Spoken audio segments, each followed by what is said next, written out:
किसान की शिकायत। हिंदी कहानी।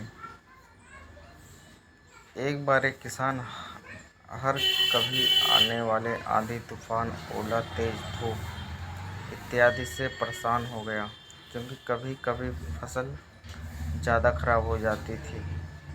इसीलिए वह परेशान होकर ईश्वर से शिकायत करने लगा। किसान बोला, आप ईश्वर तो हो हैं, लेकिन फसल को कब क्या चाहिए इसकी जानकारी नहीं है।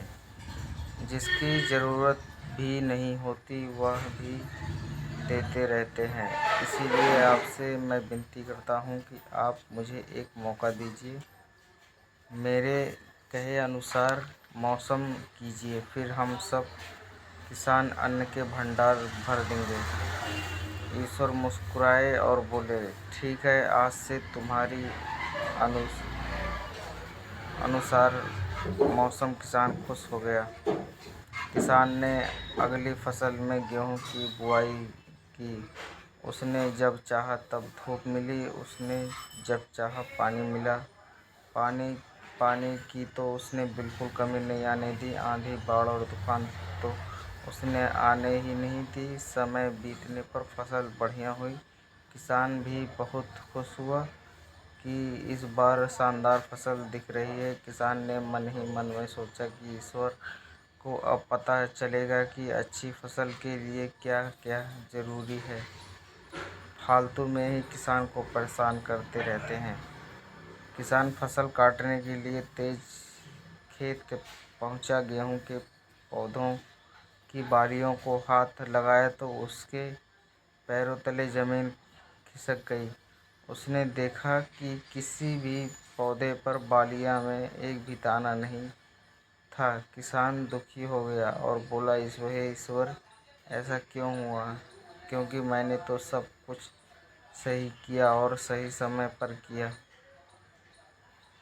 इस पर ईश्वर बोले, हे प्रिय किसान, ऐसा तो होना ही था, क्योंकि तुमने इस पौधे को बिल्कुल भी संघर्ष नहीं करने दिया। इन्हें ना तो तेज धूप में तपने दिया, ना ही आंधी का सामना करने दिया। इन्हें ना ही किसी प्रकार की चुनौतियों का सामना नहीं करने दिया। इसलिए बाहर से भले ही अच्छे दिख रहे हों, लेकिन ये अंदर से बिल्कुल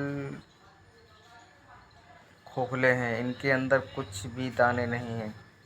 पौधे जब विभिन्न चुनौतियों का सामना करते हैं तो उनमें ऊर्जा पैदा होती है। यह ऊर्जा उनके अंदर सही सामर्थ्य पैदा करती है जिनके लिए वह बने हैं। दोस्तों, ठीक है, इसी प्रकार जब इंसान संघर्ष से नहीं गुजरता है तो वह आदमी खोखला रह जाता है। जीवन में चुनौतियाँ ही उसके लिए उन्नति के नए रास्ते खोल देती है और आदमी को मजबूत और प्रतिभाशाली बनाती है। इसलिए आपके भी जीवन में